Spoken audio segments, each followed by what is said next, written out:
Lecture ಸೀರೀಸ್ಗೆ ಸ್ವಾಗತ.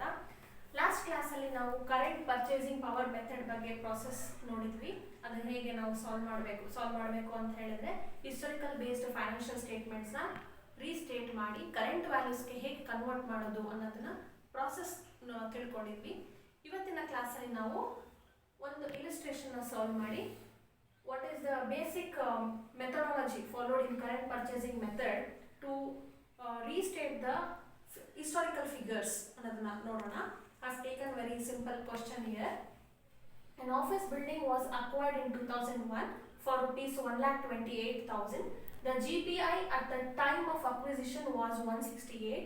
Convert the historical cost in terms of CPP for rupees on 31st 12 2008 when the GPI was at 350.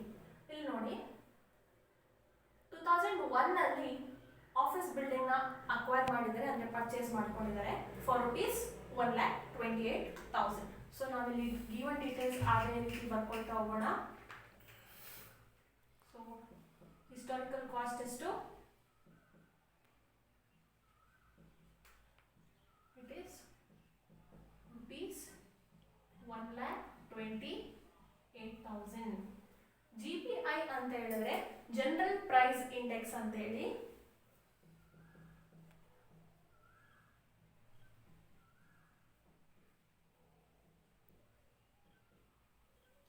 So GPI at the time of acquisition ಅಂದ್ರೆ 2001 ಅಲ್ಲಿ ಅವರು ಏನು acquire ಮಾಡ್ಕೊಂಡಿದ್ದಾರೆ, asset ನ purchase ಮಾಡ್ಕೊಂಡಿದ್ದಾರೆ, ಆ ಒಂದು ಇಯರ್ ಅಲ್ಲಿ ಪ್ರೈಸ್ ಇಂಡೆಕ್ಸ್ ಎಷ್ಟಿತ್ತು?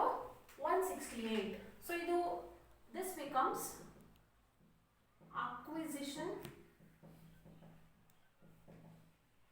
year index ಅಥವಾ index in the acquisition year.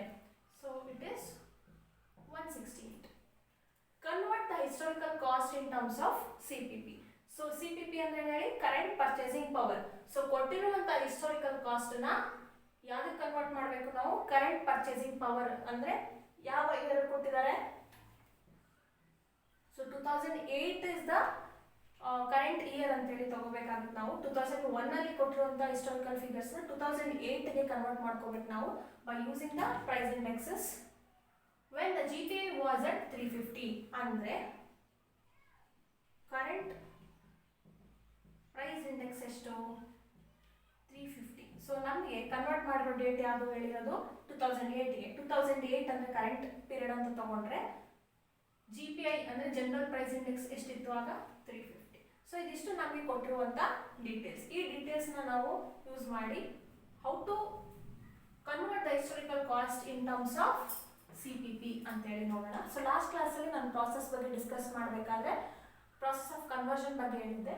So we should use a formula to convert the historical cost to current values ಬೇಕು ಅಂತ ಹೇಳಿದ್ರೆ ದೇರ್ ಇಸ್ ಒನ್ ಫಾರ್ಮುಲಾ ಅಂತ ಹೇಳಿ ಎಕ್ಸ್ಪ್ಲೇನ್ ಮಾಡಿದ್ದೆ. ಸೊ ಹಾಗೆ by using the same formula how to convert the historical cost figures to current purchasing power values ಅಂತ ಹೇಳಿ ನೋಡೋಣ. So first of all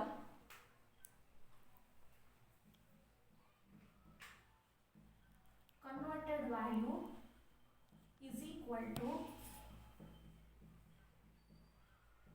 historical figure into conversion factor. Historical figure ಎಷ್ಟು amount? 1,28,000. Conversion factor ಗೊತ್ತಾ? ಗೊತ್ತಿಲ್ಲ. So small working note ಮಾಡ್ಕೊಳ್ಳೋಣ ಇದಕ್ಕೆ. So conversion ಫ್ಯಾಕ್ಟರ್ಗೆ ಇರುವಂತ formula ಏನು? Conversion factor is equal to current price index. So ಇದನ್ನ ಶಾರ್ಟ್ ಫಾರ್ಮ್ ಅಲ್ಲಿ ತಗೊಂಡಿದ್ದೀನಿ. current price index divided by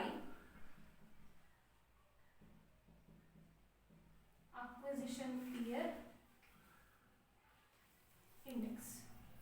current price index ಎಷ್ಟು? 350 divided by acquisition year index is 168.